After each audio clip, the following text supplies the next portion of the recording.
दोस्तों, एक सवाल हमेशा उठता है कि पता नहीं क्यों, है ना।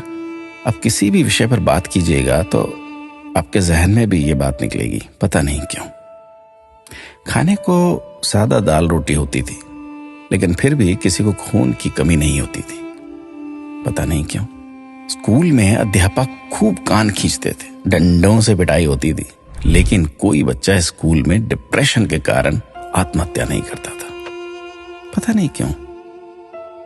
बचपन में महंगे खिलौने नहीं मिलते थे, लेकिन हर खेल बहुत आनंदित करता था, पता नहीं क्यों। घर कच्चे होते थे, कमरे कम होते थे, लेकिन माता पिता कभी वृद्धाश्रम नहीं जाते थे, पता नहीं क्यों। घर में गाय की, कुत्ते की, अतिथि की, मेहमानों की रोटियां बनती थी, फिर भी घर का बजट संतुलित रहता था। आज सिर्फ अपने परिवार की रोटी महंगी हो गई, पता नहीं क्यों। महिलाओं के लिए कोई जिम या कसरत के लिए विशेष साधन नहीं थे, फिर भी महिलाएं पूर्ण रूप से, संपूर्ण रूप से स्वस्थ रहती थी, पता नहीं क्यों।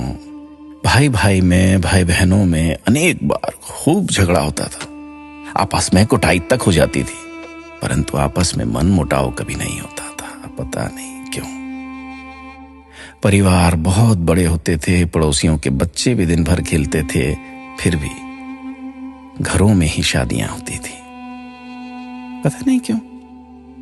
माता पिता थोड़ी सी बात पर थप्पड़ मार देते थे, लेकिन उनका मान सम्मान कभी कम नहीं होता था, पता नहीं।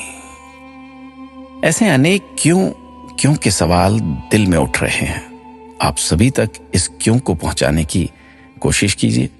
शायद फिर से पहले जैसा सौहार्दपूर्ण वातावरण, आपसी प्रेम, एकता का माहौल बने। एक एक 11 होते हैं। अपना ख्याल रखिएगा।